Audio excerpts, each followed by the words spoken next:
오늘 본문은 예수님이 나사렛 지역에서 북쪽으로 한 30km 정도 떨어져 있는 갈릴리의 항구 도시 가버나움에 서서 있었던 일을 우리에게 소개하고 있습니다. 특별히 오늘 본문을 보면 우리에게 강조가 되는 구절이 두 구절이 있습니다. 32절과 36절 말씀을 보시면 이런 표현이 나옵니다. 그들이 그 가르치심에 놀라니 라는 말이 나오고, 또 36절 말씀에도 다 놀라 서로 말하여 이르되 라고 말을 합니다. 그러니까 오늘 우리가 함께 읽은 본문의 내용 속에서 반복되어 강조하고 있는 표현은 사람들이 어떠했다는 겁니까? 놀랐다 라는 이 표현을 우리에게 강조하고 있습니다. 그렇습니다. 예수님이 가버나움에서 회당에서 가르치실 때 사람들은 모두가 다 놀랐습니다. 그러나 예수님이 사람들을 놀라게 만드신 일은 사실은 오늘 본문에만 해당되는 것은 아닙니다. 우리가 사복음서를 읽다 보면 사람들이 예수님으로 말미암아 놀라워했다라는 그런 기록들이 상당히 많습니다. 먼저 마태복음 8장 말씀을 보시면 예수님께서 바람과 바다를 꾸짖어 잠잠케 하셨더니 사람들이 보고 놀라워했다라고 말씀을 하시고, 거라사인 지역에서 귀신 들린 자 그를 해방시켰을 때에도 사람들은 대단히 놀라웠다라고 묘사를 합니다. 뿐만 아니라 마태복음 9장 말씀을 보시면 이 표현이 여러 번 나옵니다. 중풍병자에게 예수님이 뭐라고 말했죠? 내 죄사함을 받았느니라 라는 그 말씀을 했을 때 사람들은 굉장히 놀랬고, 그 중풍병자가 벌떡 일어나는 장면을 보면서도 사람들은 대단히 놀라워했다고 말합니다. 또 예수님이 세리와 죄인들, 그 시대에 누구나 꺼리는 그 사람들과 함께 식사하는 모습을 보면서도 대단히 사람들이 놀라워했다라고 묘사를 하고 있습니다. 뿐만 아니라 죽은 여자아이를 살려내는 사건 속에서도 사람들은 대단히 놀라워했다고 말하고 있습니다. 더불어 마태복음 12장에 넘어가서도 똑같은 얘기가 나옵니다. 귀신 들려 눈 멀고 말 못하는 자를 고쳐주셨을 때 사람들은 놀라워했습니다. 요한복음 2장 말씀을 보시면 물이 포도주로 바뀌는 장면 속에서도 사람들은 놀라워하더라 라는 묘사가 기록되어 있습니다.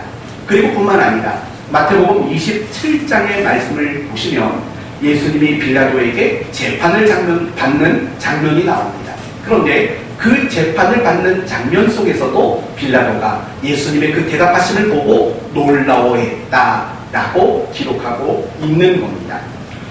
이렇듯이 예수님의 공생애를 한마디로 말한다면 다양한 방법으로 예수님은 세상과 사람들을 놀라게 만들었다, 이렇게 정의하여 말할 수 있다라는 거죠. 그런데 또 흥미로운 것이 있습니다. 흥미로운 점은 예수님만 세상과 사람들을 놀라게 만든 것은 아니라는 겁니다. 예수님을 믿고 따르던 자들, 그게 제자들일 수도 있고 또한 많은 신자들, 많은 그리스도인들일 수도 있습니다. 그들도 역시 세상과 사람들을 놀라게 하는 이야기들이 성경에 얼마나 많이 나오는지 모릅니다. 사도행전 2장 말씀을 보시면 오순절 성령 강림을 통해서 110명의 성도들이 여러 나라의 언어로 방언을 하게 됐습니다. 그 모습을 보고 사람들이 얼마나 놀라워했는지 기록하고 있습니다. 또 사도행전 3장을 보시면 성전 미문에 앉아있던 안전뱅이를 베드로가 고쳐주는 장면 속에서도 사람들은 대단히 놀라워했다라고 이야기를 합니다. 또 사도행전 8장을 보시면 빌립이 사마리아 성에서 복음을 증거할 때 기적과 표적이 나타났고, 그로 인해서 사마리아 성 사람들 모두가 놀라워했다라는 그런 표현도 기록되어 있습니다. 또 사도행전 9장 말씀을 보시면 다메섹에서 예수님을 만났던 바울이 그 다메섹 지역에서 예수가 그리스도라고 증거하는 그 모습을 보면서도 사람들이 대단히 놀라워했다라고 말씀하고 있습니다. 그 밖에도 자신을 돌로 쳐 죽이는 사람들을 향해서 용서의 선언을 했던 스데반 집사를 보면서도 사람들은 놀라워했고, 자신의 재산을 팔아 가난한 자들에게 나누어주는 바나바를 보면서 사람들은 놀라워했고, 그 한 나라가 가난한 사람들을 책임져 주지 못하는 그런 상황에서 예루살렘 교회가 가난한 자들을 위해서 구제하는 일을 보고 유대 사회가 놀랐을 것이고, 또 감옥에 갇혀있던 바울과 실라가 찬송을 부르는 장면을 보면서도 사람들은 놀라워했을 겁니다. 뿐만 아니라 그들이 찬송이 마친 후에 감옥문이 열렸음에도 불구하고 도망가지 않았던 그 바울과 실라의 모습을 통해서도 많은 사람들은 놀라워했을 겁니다. 유라굴로 광풍 속에서도 한 점 두려움이 없었던 바울의 모습을 보면서도 사람들은 굉장히 놀라워했을 것입니다. 뿐만 아니라 사자불, 그리고 7배나 뜨거워진 풀무불, 그 앞에서도 신앙에 타협을 하지 않았던 다니엘과 그 친구들을 보면서도 많은 사람들이 놀라워했을 것입니다. 이렇듯 성경을 보면은 세상을 놀라게 한 사람들, 그리고 많은 사람들을 놀랍게 만들었던 많은 하나님의 사람들의 이야기가 소개되고 있습니다. 그렇다면 이제 생각해 봅시다. 예수님이 세상을 그리고 사람들을 놀랍게 만들었습니다. 더불어 그 예수를 믿고 따르는 모든 사람들 역시도 세상과 사람들을 놀랍게 만들었습니다. 그렇다면 그런 이야기들을 성경에 기록해서 우리에게 보여주고 우리에게 소개시켜주는 이유는 무엇일까? 바로 그 이유는 우리도 그러해야 한다는 거죠. 우리도 세상을 놀라게 하는 사람, 우리도 사람들을 놀랍게 만드는 그런 사람이 되어야 마땅하다라는 겁니다. 왜냐하면 우리 모두는 누구를 믿습니까? 예수님을 믿고 예수님을 따르기로 작정한 사람들이기 때문입니다. 그렇기 때문에 우리 모두는 세상을 놀라게 해야 합니다. 그리고 우리 주변에 있는 사람들, 나를 만나는 사람들을 볼 때마다 그들을 놀라도록 만드는 일, 이것이 우리에게 주어진 사명이고 정당한 역할이라는 것을 우리에게 가르쳐주고 있는 겁니다. 여러분에게 한번 물어볼까요? 예수님을 믿습니까? 마스크를 끼니까 대답을 했는지 안 했는지를 몰라요. 다시요. 예수님을 믿습니까? 아멘. 예수님을 믿고 따르기로 작정하셨습니까? 아멘. 그러면 이제 진짜 질문을 해볼게요. 세상을 놀라게 하고 계십니까? 아멘. 예, 훌륭하십니다. 여러분이 주변 사람들을 놀라게 하고 계십니까? 예, 좋습니다. 네, 그게 우리에게는 너무나도 마땅하고 너무나도 정당한 일이라는 겁니다. 그런데 다시 물어봐야 됩니다. 이렇게 물어보는 게 더 정확한 표현일 거예요. 여러분은 여러분의 배우자를 놀라게 하십니까? 여러분은 여러분의 자녀들을 놀라게 하십니까? 여러분은 여러분의 부모를 놀라게 만들고 계십니까? 그래야 한다는 거예요. 왜냐하면 우리 모든 신앙의 출발점은, 그리고 우리의 신앙을 적용해야 하는 첫 번째 대상은 누구이기 때문일까요? 가족이고 가정이어야 하기 때문이 그렇습니다. 제가 늘 여러분에게 강조하지 않습니까? 교회 직분자를 세울 때 가장 중요한 역할은 예배 몇 번 드렸냐가 아니고, 성경 몇 독 했느냐도 아니고, 또 기도를 몇 시간 하느냐도 아니었습니다. 여러분이 나중에 한번 보시면 사실은 교회 집사나 장로를 세우는 그 기준은 대부분은 무엇이냐면 가정을 잘 다스리고 이런 것들이죠. 문명준 안수 집사님이 피택된 이유가 뭘까요? 가정을 잘 다스리기 때문인 거죠. 그쵸, 김 집사님? 네, 꼭 봐요. 이게 웬만하면 아멘이라고 못하거든요. 잘 다스리니까 되는 거죠. 그게 사실은 제일 중요하다고요. 교회 몇 번 나왔느냐, 얼마나 교회에 대한 공헌도가 크냐, 이게 직분을 주는 첫 번째 기준이 될 수 없는 거예요. 가정을 얼마나 잘 다스리냐, 자녀들을 얼마나 사랑과 기도와 말씀으로 양육하고 있느냐, 이게 가장 중요한 거죠. 마찬가지예요. 우리는 놀라게 만들어야 할 책임이 있다고요. 어디서부터요? 우리의 가정부터, 나의 배우자 앞에서, 또 나의 부모와 나의 자녀들 앞에서 우리는 그들을 놀라게 만드는 이런 거죠. 왜 갑자기 저러실까? 그쵸? 왜 갑자기 저렇게 달라지셨을까? 왜 저러실까? 라고 놀랍게 만드는 일들이 우리의 가정과 가족들 안에 사실은 먼저 일어나야 하는 거죠. 그리고 더 나아가서 우리는 내가 다니는 직장에서, 그리고 내가 만나는 교제권 안에서, 그리고 우리가 함께 신앙생활을 하는 이 교회 신앙 공동체 안에서 사실은 모든 사람들을 놀라게 하는 이런 일들이 우리에게 있어야 마땅한 것입니다. 그러나 우리가 신앙생활을 하지만 누군가도 놀라게 만드는 일들이 없다면 사실은 우리의 모습이 34절의 모습과 흡사한 겁니다. 34절은 마귀가, 아니 귀신이 하는 얘기죠. 이렇게 말합니다. 아, 나사렛 예수여, 우리가 당신과 무슨 상관이 있나이까? 우리를 멸하러 왔나이까? 나는 당신이 누구인지 아노니 하나님의 거룩한 자입니다. 여러분, 이 귀신 들린 자가 뭐라고 말하냐면 당신이 누군지 안답니다. 그 예수님이 누구라고 고백을 합니까? 하나님의 아들이요 거룩한 자라고 말하는 겁니다. 알고 있다라는 겁니다. 어쩌면 여러분, 우리도 예수님이 하나님의 아들이고 거룩한 자라는 거 알지 않습니까? 그리고 그거 말고 아무것도 하는 일이 없다면 이 귀신의 고백과 사실은 우리의 고백이 다를 게 뭐가 있겠습니까? 사랑하는 성도 여러분, 우리 모든 그리스도인들은 필연적으로 세상과 사람들을 놀라게 하는 사람들이 되어야 합니다. 왜냐하면 우리는 세상과 사람들을 놀라게 만드신 그 예수님을 따라가기로 작정하고 다짐하고 서약한 사람들이기 때문이라는 겁니다. 오늘날 한국 교회가 감소하고 있습니다. 성도의 숫자가 감소하고 있고, 더 나아가서 젊은이들, 학생들의 숫자가 굉장히 감소하고 있습니다. 아무리 전도를 해도 사람들이 우리의 전도를 받아주지 않습니다. 과연 이유는 뭘까요? 오늘 본문에서 그 이유를 찾으라면 이렇게 말할 수 있는 겁니다. 교회가, 그리고 그리스도인들이 세상을 놀라게 하지 못하기 때문이라는 겁니다. 물론 가끔씩 교회와 성도들이 세상을 놀라게 할 때가 있습니다. 예를 들면 이런 경우죠. 아무개 교회가, 저기 분당에 있는 어떤 교회가 1,000억을 들여서 예배당을 지었다더라 하는 사람들이 엄청 놀랍니다. 야, 무슨 교회가 1,000억이나 들여서 건축을 하는가? 세상 사람들은 많이 놀랍니다. 아무개 교회가 불법으로 교회를 지었다더라 라는 이야기로 굉장히 사람들을 놀라게 할 때가 있습니다.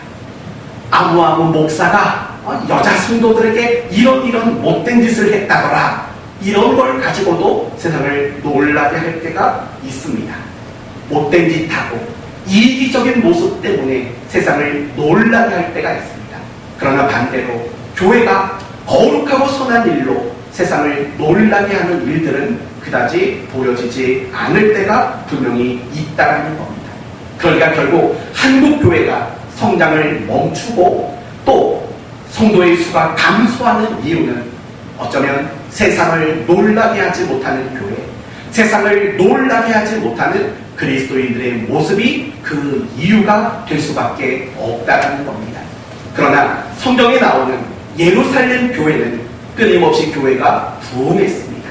하루는 500명, 또 하루는 3,000명, 또 하루는 셀 수 없는 큰 무리가 교회로 밀려들었습니다. 예수는 저주받은 자라고 말했던 사람들이 예수를 그리스도라고 고백하는 일에 기꺼이 개종하는 일들이 끊임없이 일어났습니다. 그 이유가 무엇일까요? 예루살렘 교회와 예루살렘 교회의 성도들로 인해서 그 사람들이 놀라움을 경험했기 때문입니다. 어떻게 저 사람들은 저렇게 살아갈 수 있을까?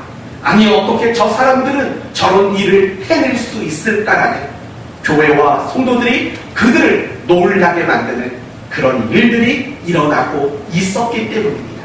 그래서 전도하는 족족 그들이 기꺼이 복음을 받아들이고 예수 믿는 자로 기꺼이 개종하게 되는 이런 놀라운 일들이 일어나게 되었다는 겁니다.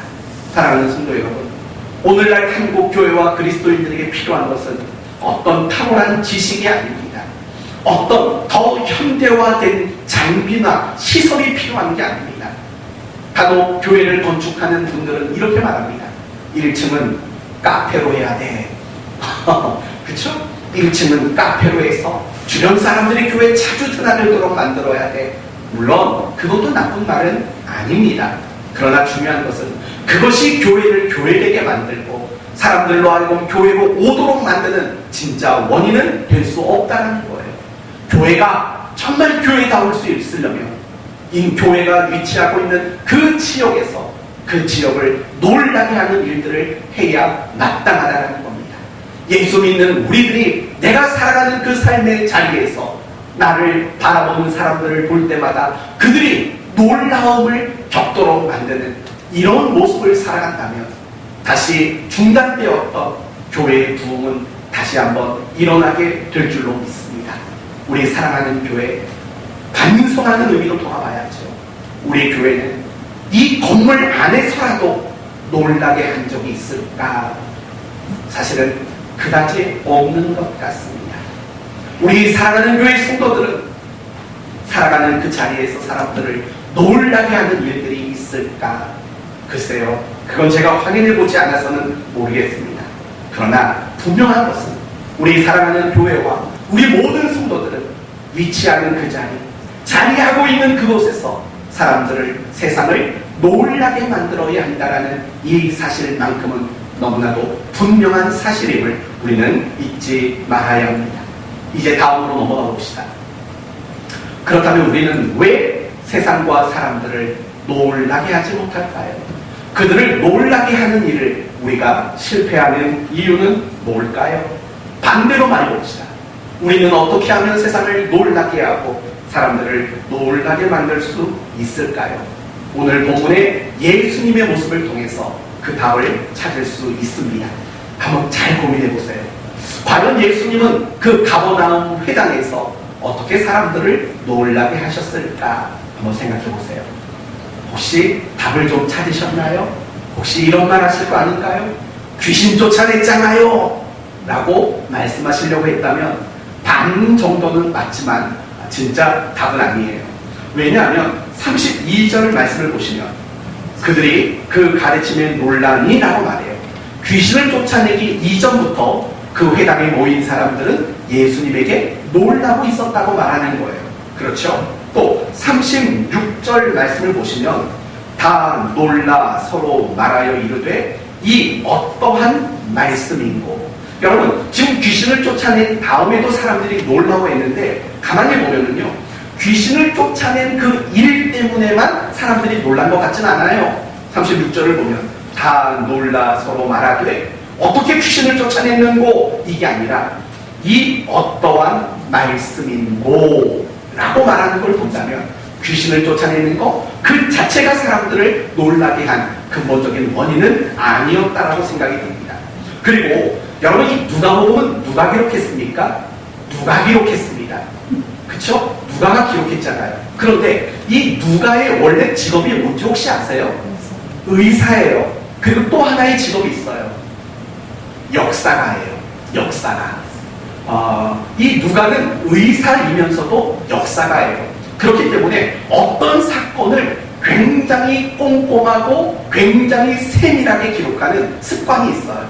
예를 들면 사도행전 3장, 사도행전이라고 해서 누가가 안 썼다고 생각하지 마시고 사도행전도 누가가 기록했잖아요. 3장을 보시면은요, 앙증뱅이가 일어난 사건이 기록되어 있어요. 그런데 자세히 보시면 누가가 얼마나 자세히 기록했는가가 소개가 돼요. 예를 들면 이런 표현이 나와요. 나면서부터 못 걷게 된 자라는 표현이 나오고요. 또 이런 표현이 나와요. 발과 발목에 힘이 생겼다라는 표현도 나와요. 그리고 걷기도 하고 뛰기도 하며라는 표현도 나와요. 그리고 마지막에는 이런 말이 나와요. 병 나은 사람은 40여세 더라 라고 말을 해요. 여러분, 성경은 어디에도 그 병자에 대한 이런 자세한 소개는 흔하지 않다고요. 근데 누가의 경우에는 그런 케이스가 굉장히 많아요.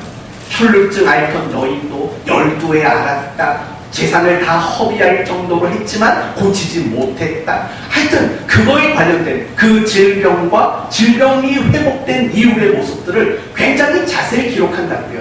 역사가니까, 의사니까, 특히 질병에 대해서 잘 아니까 자세히 기록하는 그 기록 습관이 있다고요. 근데 오늘 본문을 보면은요, 이 귀신 들린 사람에 대한 이야기는 하나도 자세하지 않아요. 죽은 모습이라지 않아요. 그 사람이 귀신 들려서 어떤 상태였는지 언급하지 않아요.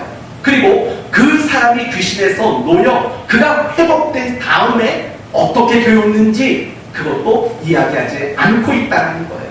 이건 뭘 의미하는 거냐면 사람들이 예수님으로 인해서 지금 놀라워하고 있어요. 그런데 그 놀라워하게 된 그 원인 중에 귀신 쫓아낸 것은 아니라는 거예요. 지금 누가의 초점은 예수님이 귀신을 쫓아냈기 때문에 사람들이 놀란 게 아니라는 거예요. 그래서 오늘 본문을 보면 놀라워했다라는 말과 더불어 두 번씩 쓰여지는 말들이 있어요. 뭐냐면 2절을 보면 32절을 보면 그들이 그 가르침에 놀라니 그 말씀이 뭐가 있대요? 권위가 있대요. 36절 다 놀라 서로 말하여 이르되 이 어떠한 말씀이고 뭐가 있다고요? 권위와 능력이 있다라고 말을 하고 있어요. 바로 이것 때문이에요. 지금 사람들이 예수님을 보면서 놀라고 있는 이유는 단순히 귀신을 쫓았다, 병든 자를 고쳤다, 그것의 개념이 아니라는 거예요. 그것이 없더라도 예수님이 한 말씀 한 말씀 하실 때마다 그 말씀과 그분 사이에서 무엇이 보였다는 거예요? 권위가 느껴졌다라는 거예요. 그분의 존재와 그분의 가치가 빛나는 것을 그들은 느끼게 되었다. 이렇게 이야기를 하고 있다는 거죠. 다시 말하면 예수님의 모습 속에서 그분이 절대 권위자라는 것을 느낄 수 있었다라는 거예요. 이 말이 어렵다면 좀 쉬운 말로 이렇게 바꿔드릴게요.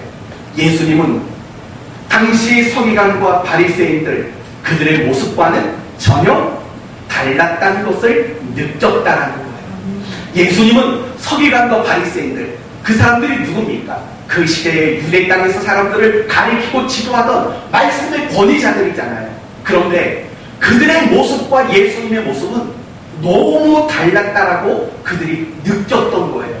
그러니까 그들은 놀랄 수밖에 없었던 거죠. 예수님은 단 한 번도 율법 교육을 받은 적이 없을 거예요. 뿐만 아니라 예수님은 어떤 서기관과 바리새인들 그들을 추종하면서 그들에게 뭔가를 공급받은 것도 아닐 거예요.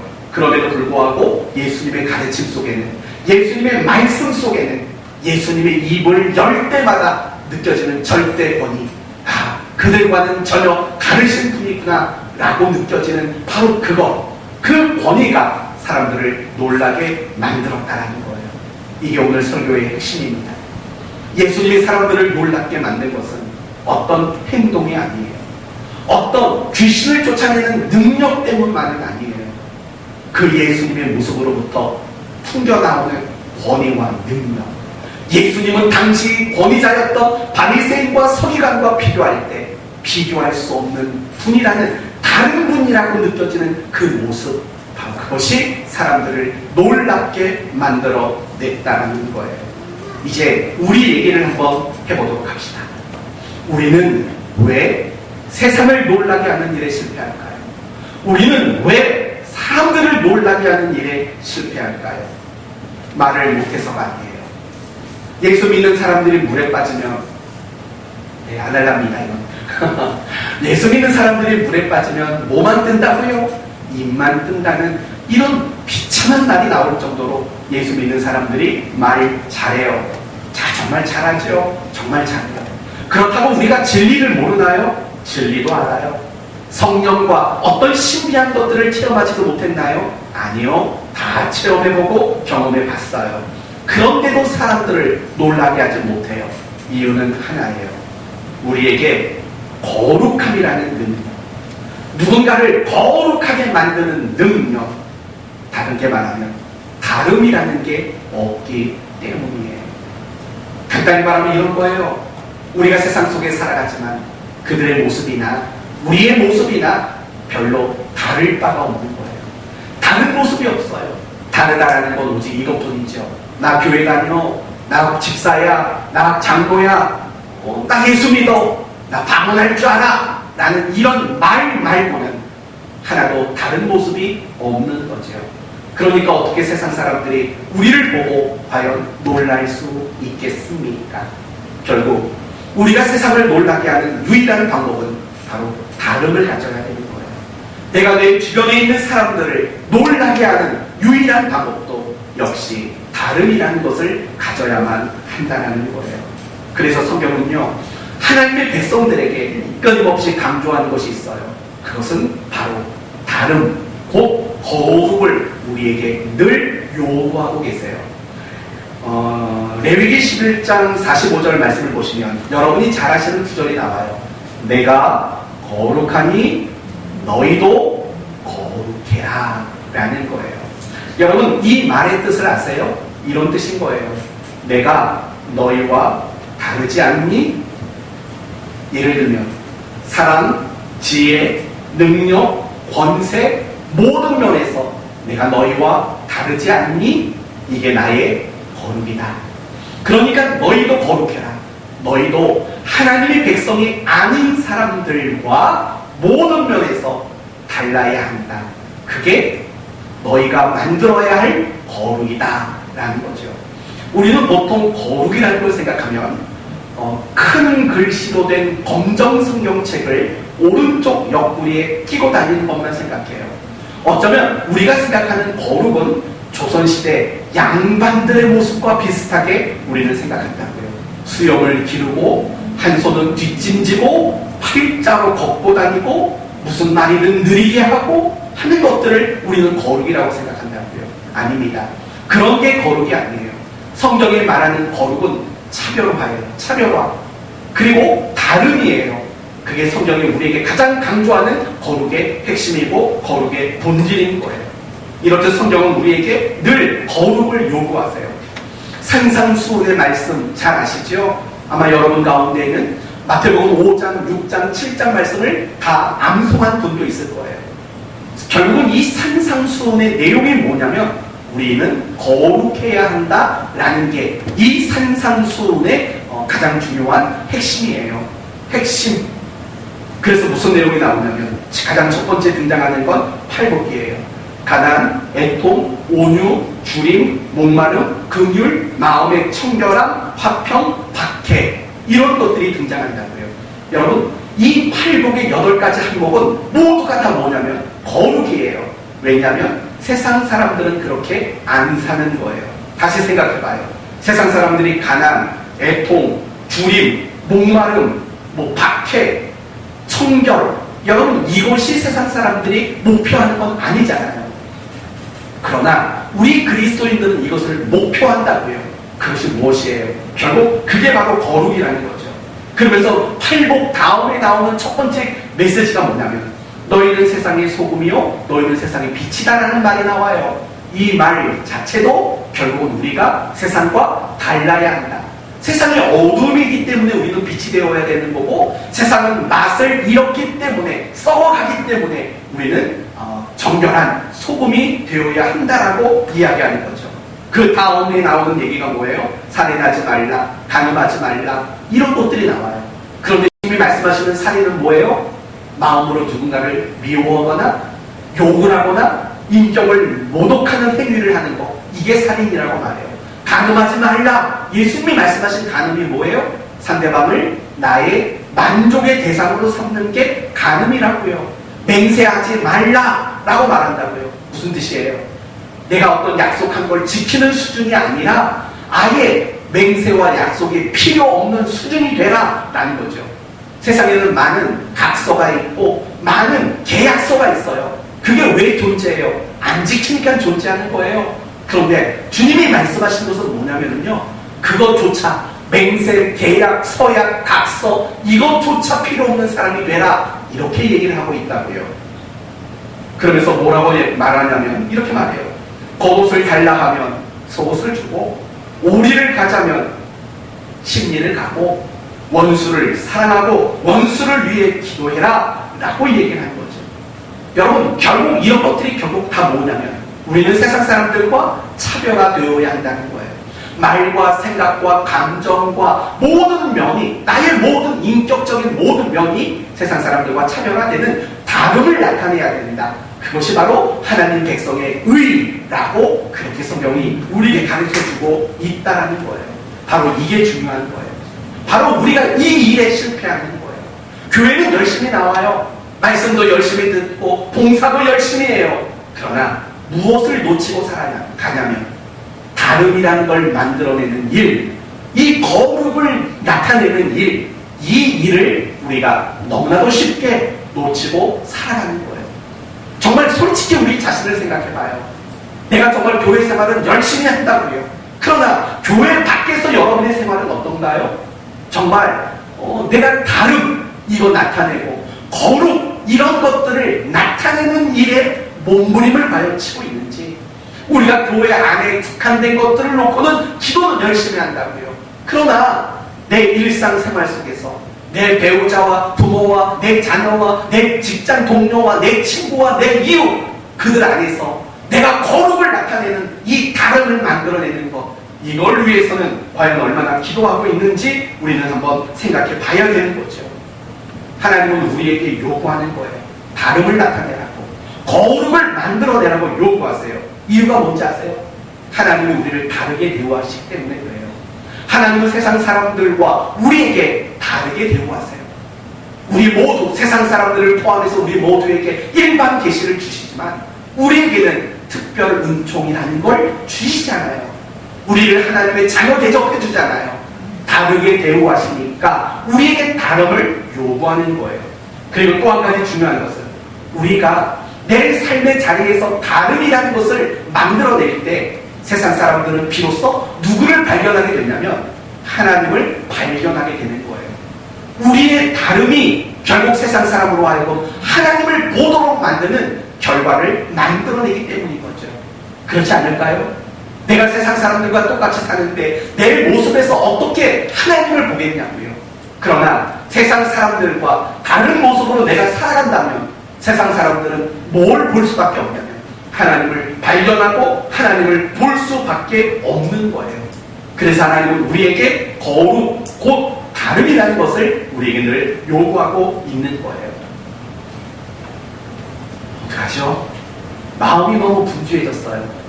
이게 2부 예배가 1시에 있으니까 여러분을 빨리 돌려보내고 2부 준비를 해야 된다는 생각에 마음이 굉장히 조급해요.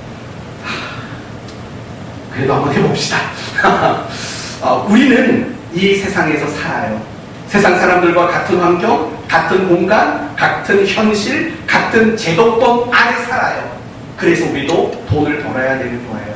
그렇죠? 돈을 벌어야 되고 건강도 챙겨야 되고 결혼도 해야 되고 아이를 낳아야 되고 집도 있어야 되고 차도 있어야 되고, 그걸 위해서 우리는 공부도 해야 되고 자격증도 따야 되고, 우리는 직장도 다녀야 되고 사업도 해야 되고 실력도 키워가야 돼요. 우리는 세상 사람들과 똑같이 살 수밖에 없는 것들이 분명히 있어요. 왜냐하면 같은 세상에 살아가니까, 같은 제도권과 같은 현실 속에 우리가 살아가니까. 그러나 중요한 건 뭐냐면 같은 현실 속에 살아가고 있지만 우리의 모습은 달라야 된다는 거예요. 돈을 버는 목적이 달라야죠. 기습 질문 한번 해볼까요? 최양, 돈을 왜 가지고 싶으세요?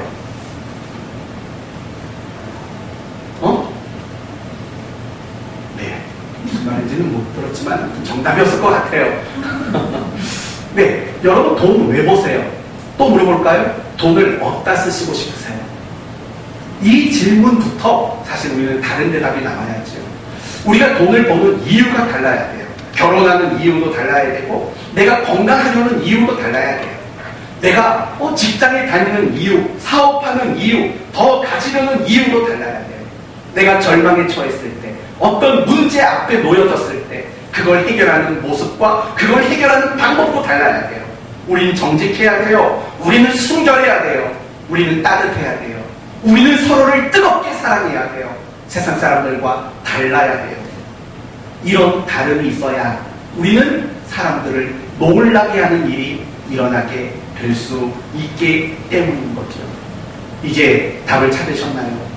여러분이 삶의 자리에서 친구들을, 이웃들을, 그리고 누군가를 놀라게 하지 못한 이유는 하나도 여러분이 그들과 다른 게 없기 때문이에요. 하나 더라고 말하면 좀 너무 심하죠? 바꿀게요. 한두 가지를 제외하고는 별로 다를 게 없는 거예요. 다를 게 없는데 우리를 보면서 누가 놀라겠습니까? 그렇다면 여러분에게는 다름이 있습니까?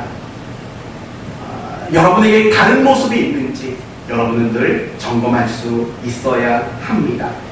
그러면 이제 마지막으로 한 가지만 말씀을 드리고 마치겠습니다.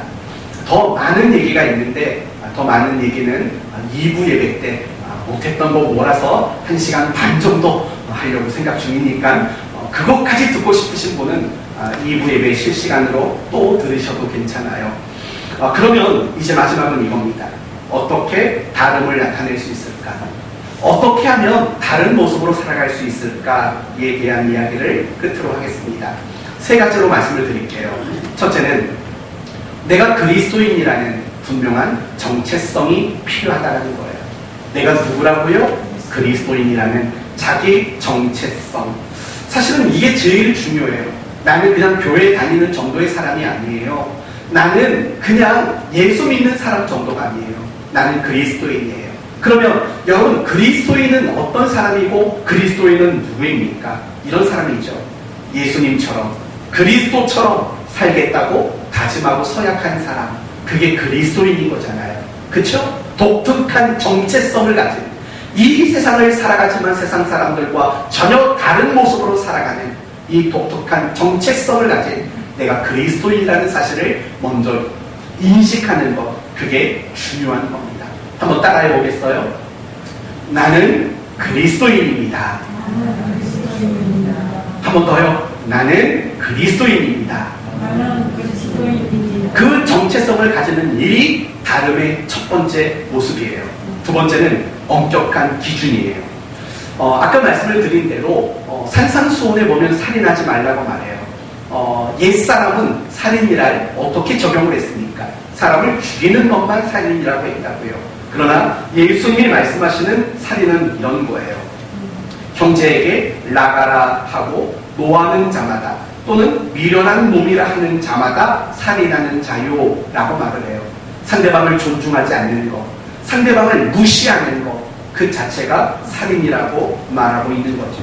엄격한 기준인 거예요. 엄격한 기준. 그러면서 마태복음 5장 끄트머리로 가면 이런 말까지 나와요. 그러므로 하늘에 계신 너희 아버지의 온전하심 같이 너희도 온전하라. 지금 누구만큼 되라는 거예요? 하나님만큼 되라고 강조하고 있는 거예요. 그건 엄격한 기준이에요. 성도 여러분 생각해봐요. 우리가 어떻게 하나님만큼 온전해질 수 있겠냐고요. 그럴 수 없잖아요. 그럴 수 없는 게 분명한 거예요. 그러나 그만큼 엄격한 기준을 우리에게 가지고 살아갈 것을 말씀하고 있는 거죠. 세상 사람들과 같은 기준과 같은 원칙을 가지고 살아간다면 우리는 사람들을 놀라게 할 수가 없어요. 같은 기준입니다. 그러나 그들보다 높은 기준, 더 높은 도덕과 더 높은 수준의 윤리의식을 가지고, 아니 하나님의 말씀, 정확 무오한 하나님의 말씀을 내 삶의 기준과 원리와 원칙으로 삼고 살아간다면 우리는 자연스럽게 다름이라는 것을 나타낼 수 있게 된다는 겁니다. 그리고 끝으로 한 가지, 하나님을 신뢰하셔야만 합니다. 우리는 그리스도인으로서 어떻게 살아야 할지 압니다. 오른뺨 치면 왼뺨 돌려대고, 겉옷달라 하면 속옷 주고, 오리 가자 하면 심리 가야 한다는 것 우리 모두는 압니다. 모르는 사람 없습니다. 압니다. 그러나 우리가 그 삶을 살지 못하는 이유는 무엇이냐면 두려움과 불안함 때문인 거죠. 내가 그렇게 살면 사람이 나를 우습게 보지 않을까라는 거예요.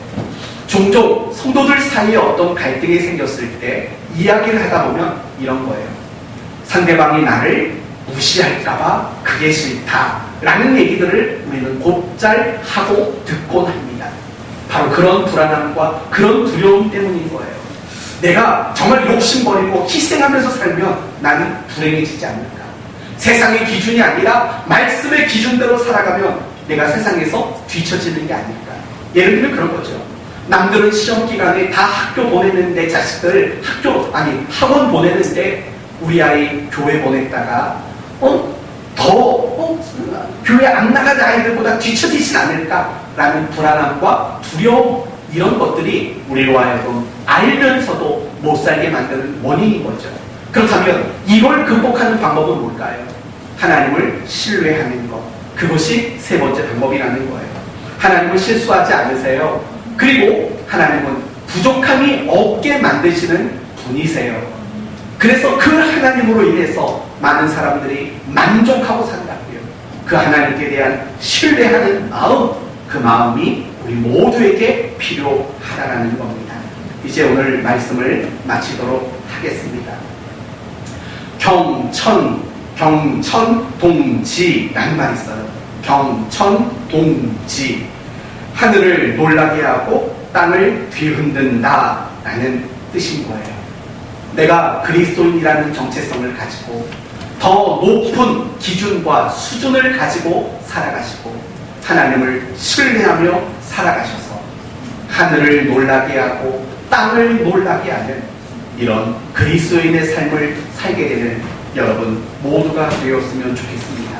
그럴 때 여러분이 이런 일을 경험하게 될 거예요.